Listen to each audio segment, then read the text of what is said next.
Dat het uiteindelijk een makkelijke joen wordt van Cambuur is onder het begin van de wedstrijd net te merken. De Ljouters haat Likas Aroene Vreeds in Eindhoven lastig en Emmen krijgt een paar beste kansen. Dit is een prachtige aanval. Sherry op Ter Heide, 1-9 maar Meul, maar de keeper van Cambuur pakt de bal Creërs. Maar neet wiest erop dat Cambuur winnen zal. Nee, daar zag het ook niet naar uit, moet ik zeggen. We hadden het gewoon heel moeilijk. En ik denk niet dat het echt door tegenstander kwam, maar meer door... we waren meer ons eigen tegenstander. De eerste half uur waren we gewoon zoekende. Maar je ziet dat na die 1-0 komt het toch komen we een beetje los. De wedstrijd in Emmen is wat dat onbelangrijk goed te vergelijken met de laatste wedstrijd in Eindhoven. Doe hoop een goal van Skepers Cambuur oer het derde punt hinnen en nu is Skepers de onjouwer. Prachtige actie onder de rechterkant, een perfecte vastzet en een Reza Goganiat hoeft alleen maar de voertertje aan te zetten. Tjen de verhouding zien, maar wel 1-0 van Cambuur. En op deze situaties is een protte trein de laatste tijd.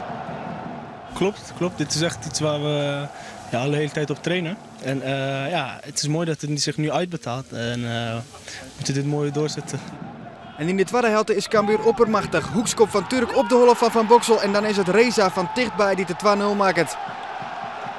Hij scoorde al 2 keer in Sparta en dit is zijn tweede in Emmen. Hij reageert alert en rap naar de kopbal van Van Boksel. En dan attentie voor de vrije trap van Ozan Turk. Hij is de specialist bij Cambuur en dit is een mooi plakje. En het schot van Turk is kiezelhut en loopzuiver. Schitterend jost hij de bal in de goal achter Emmen-keeper Harm Zijnstra. Prachtige trap van Ozan Turk. En het slotakkoord is voor de man van de wedstrijd Reza Goganiat. Hij wordt opnieuw beginnen door Skepers die het goed terugzet. Mooi paasje en Reza is resoluut. Cool en hut aanmaken en hij bepaalt de eindstand op 4-0. Zien treden van de wedstrijd en het budget een prachtige overwinning van Cambuur. Het gaat nu weer lopen inderdaad. Ik bedoel, voor de winterstop was het gewoon heel erg wisselvallig. En we hebben gewoon afgesproken, we hebben kopjes bij elkaar gestoken en gezegd van dit kan gewoon zo niet verder. En we moeten nu gewoon echt resultaten gaan neerzetten na de winterstop. En we zijn nu op de goede weg.